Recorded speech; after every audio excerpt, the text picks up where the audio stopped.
પગ પડ્યો છાલાવાળો, ત્યાં છાલા ફાટ્યા અને જે શાંતિનો અનુભવ થયો એ અનુભવ ખરેખર આજે પણ આ વચન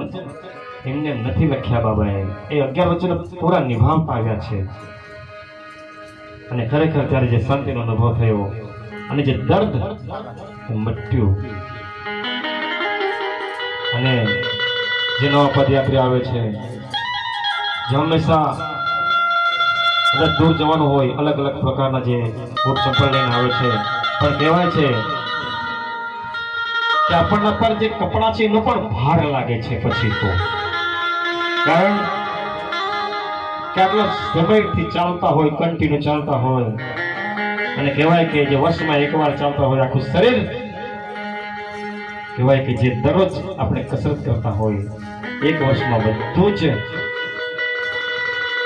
શરીર સાફ થઈ જાય છે.